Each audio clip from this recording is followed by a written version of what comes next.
Welcome to another round of Zilker Tech Talk.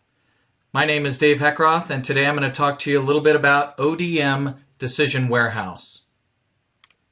Some of the things that we're going to do are go through a brief overview, a little bit of an architecture, talk about what's available out of the box versus custom options, and then we'll drop into a demo of sorts, showing you some of these capabilities that we're talking about here today. First off, just a little bit of clarification of terms. Decision Warehouse, as it relates to IBM's ODM product, is really a tool that's part of the rule execution server environment. That is the execution environment of decision services meant to monitor those decisions as they've been executed from various requests coming in from the business. We're talking about stored execution traces that are in an internal database. It records the flow, the path of the flow, a wide variety of attributes that I'll share with you in just a minute. And it's really an attempt to allow users, auditors, testers, the ability to look behind the scenes of a particular decision service call. It allows you to see attributally what gets executed, what path it takes in order to do that execution, things of that nature. So from an architectural standpoint, what you see on the screen, the left-hand side in gray, is for the most part what's available out of the box. It's, like I said, available through the execution server environment. It has the ability to access and query local databases to the rule execution server and share that information to the user. All of that when a particular user or administrator turns on that functionality for a given decision service. And we'll talk about those process steps. What I want to draw your attention to is what's here on the right-hand portion of the screen. And that's the idea if you have an organization that wants to do a good amount of analytical processing, perhaps share this information through a variety of dashboards and things of that nature. Certainly that is capable as well, but there's a couple extra steps in order to map the internal data structures to an external data structure so that auditing, so that dashboarding and analysis can take place.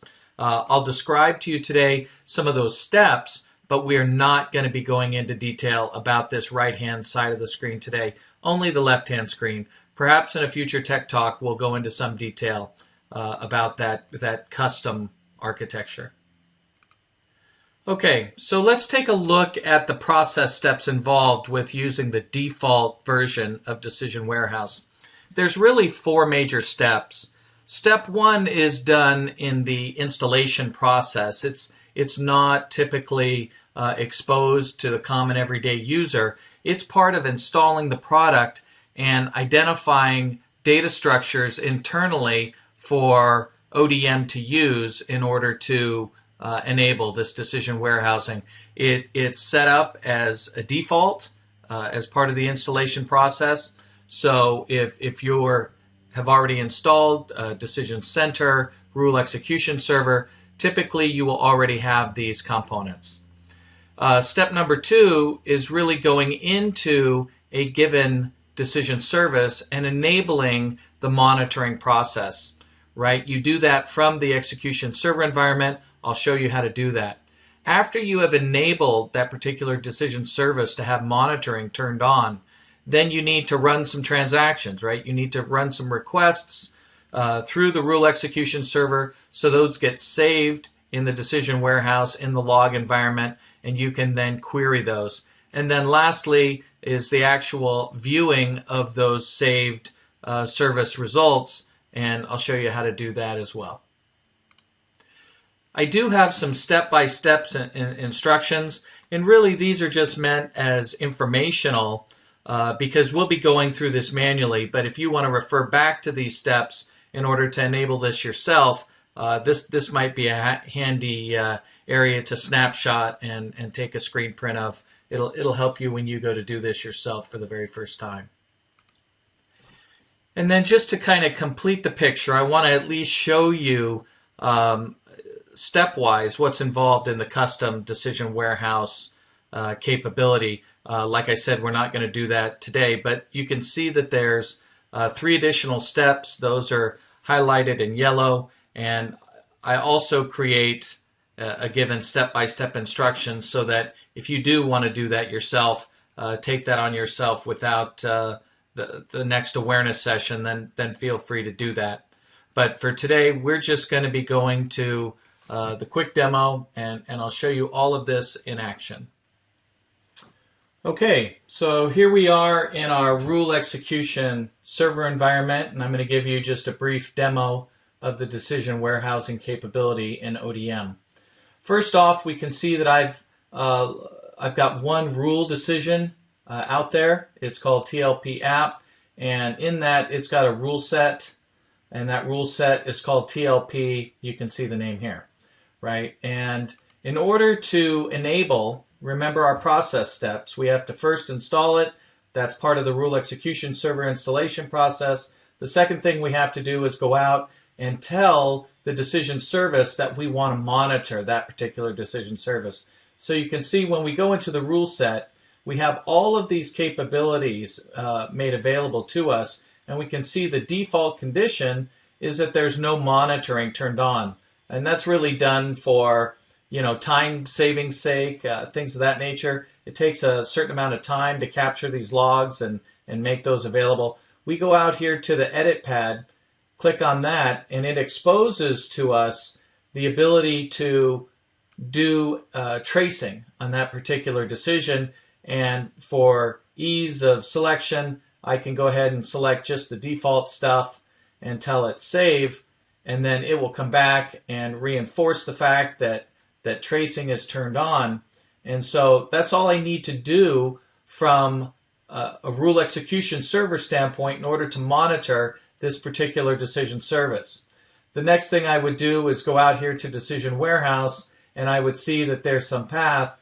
Let me go ahead and search for any transactions. I know there'll be none that are in today. Let me go ahead and do that. I've gone ahead and highlighted just the dates because I have actually run some transactions from previous days, but because I've turned this on, I will search and I'll see that no documents have been found, no decisions have been found for today.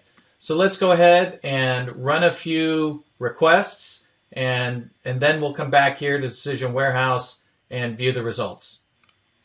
In order to run those requests through the rule execution server, I've brought up my version of SOAP UI version 5. I've created a request, and you can see that it goes after version 1 of that rule set. I've populated the input parameters here to the left. I'll go ahead and execute that. I can see that I get some type of response with sub-decisioning, and I'll run that a couple of times just so that I can see the values there. And then I'll maybe go out and run a different one. And I've got different values.